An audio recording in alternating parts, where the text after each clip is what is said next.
Nehemia 12. Ny mpisorona sy ny levita izay niara-niakatra tamin'i Zerobabela, zanaky Sealitiela, sy Josoa dia i Seraya, i Jeremia, i Ezra, i Amaria, i Maloka, i Atosy, i Sekania, i Rehoma, i Meremota, i Do, i Ginetoy, i Abia, i Miamina, i Madia, i Bilga, i Semaia, i Joiariba, i Jedaia, i Salo, i Amoka, i Ilkia ary i Jedaia. Ireo no lehibe ny mpisorona sy ny rahalainy tamin'ny andron'i Josoa. Ny levita kosa dia izao: i Josoa, i Binoi, i Kadmiela, i Serebia, i Joda ary Matania. Izy ireo sy ny rahalainy no tonian'ny fiderana. I Bakibokia sy Ono, rahalain'ireo, dia nanandrify azy ireo araka ny anjara raharaany. I Josoa dia niteraka ny Joakim, ary Joakim dia niteraka ny Eliasiba, i Eliasiba dia niteraka ny Joiada, i Joiada dia niteraka ny Jonatana, ary Jonatana dia niteraka ny Jadoa.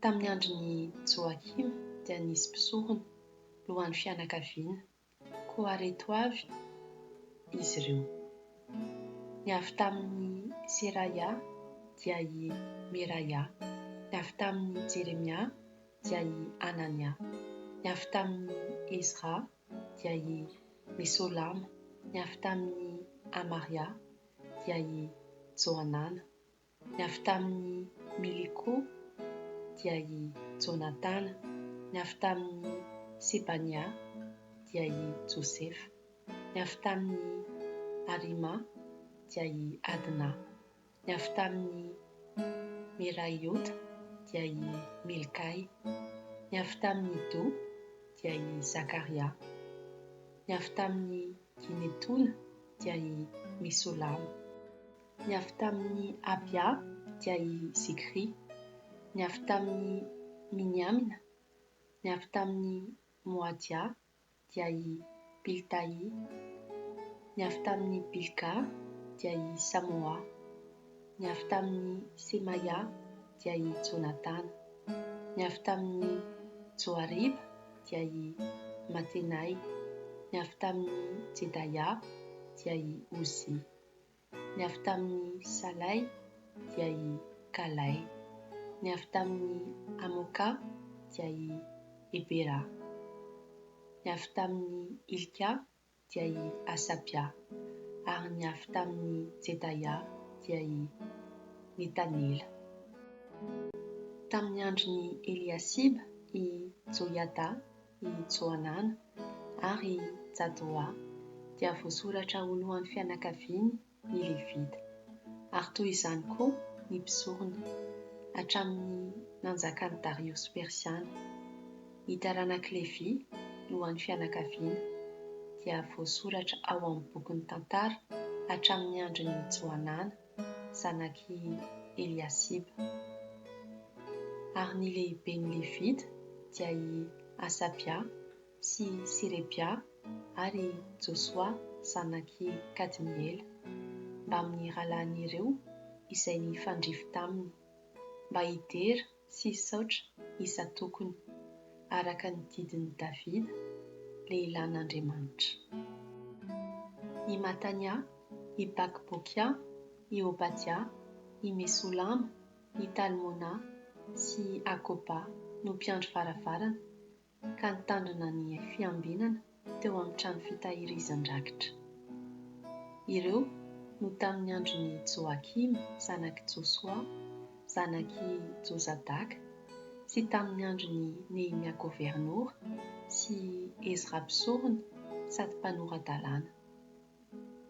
Rehefa notokanana ny mandan'i Jerosalema dia notadiavina avy tamin'ny fonenany rehetra ny levita mba hoentina any Jerosalema hanao ny fitokanana amin'ny fifaliana sy ny fiderana, ary ny hira mba amin'ny kipantsona sy ny valia ary ny lokanga. Dia niangona ny mpihira avy tamin'ny tany lemaka manodidina Jerosalema sy ny avy tamin'ny vohitra ny Netofatia ary Bety Gilgala sy ny sahan'ny Geba ary Azmaveta. Fa efa nanao vohitra ho azy manodidina ny Jerosalema ny mpihira, ary samy nanadio ny tena ny mpisorona sy ny levita. Nodioviny koa ny olona sy ny vavahady ary ny manda. Dia nasaiko niakatra teo ambony manda ny mpanapaka ny Joda, ary nanendra tongo-pihira roa tonta aho andeha milahatra tsara. Ny iray dia nandeha tamin'ny ankavanana teo ambony manda ho amin'ny vavahadin-jesika.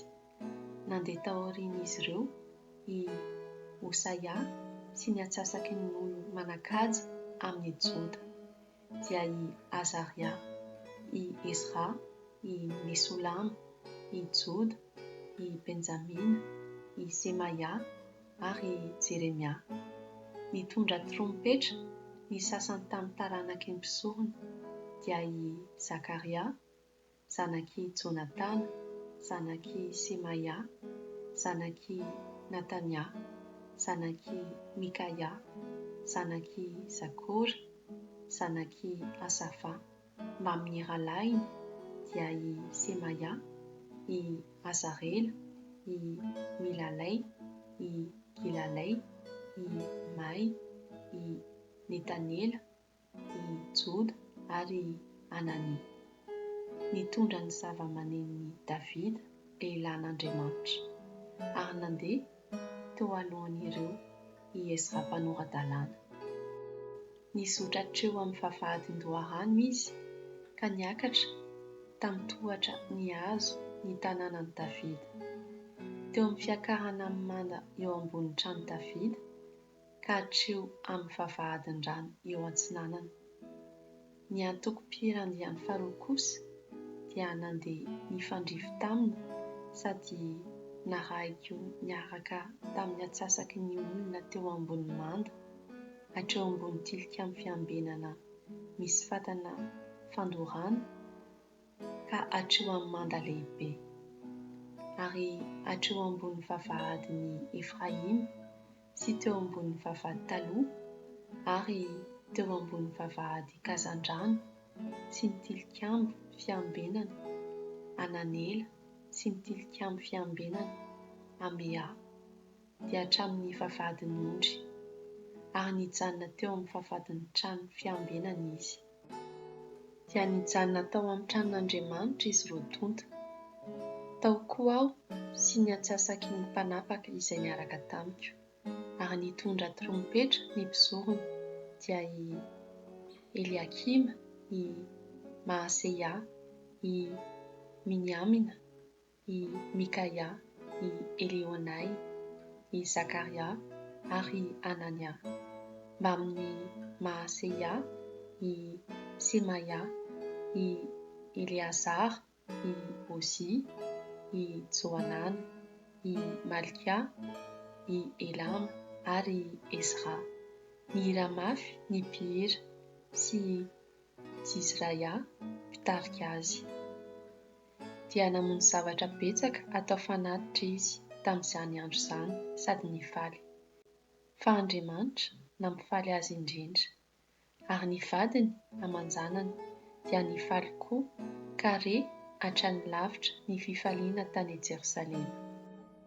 Tamin'izany koa dia nisy olona notandrena hitandrina ny efitrano fitahirizana, ny fanatitra sy ny voalaom-bokatra ary ny fahafolon-karena. Fa ao no angonina izay anjara voadidy ho an'ny mpisorona sy ny levita avy amin'ny samy manodidina ny isa-tanàna. Koa nifaliany Joda ireo mpisorona sy levita izay nanompo ireo. Dia ny tandrony izay nasaina ho tandremany ny amin'ny Andriamaniny sy ny amin'ny fahadiovany izy. Ary toy izany koa ny mpihira sy ny mpiandry varavarana araka ny didin'i Davida sy Solomona zanany. Fa fahiny tamin'ny andron'i Davida sy Asafa aza dia efa nisy lehibe ny mpihira sy mpanao hira fiderana sy fisaorana an'Andriamanitra. Ny Israely rehetra tamin'ny andron'i Serobabela sy Nehemia dia nanome koa ny anjaran'ny mpihira sy ny mpiandry varavarana, izany hoe ny anjarany isan'andro, ary nanokana izay ho an'ny Levita koa izy. Ny Levita kosa indray dia nanokana izay ho an'ny taranaka Arona.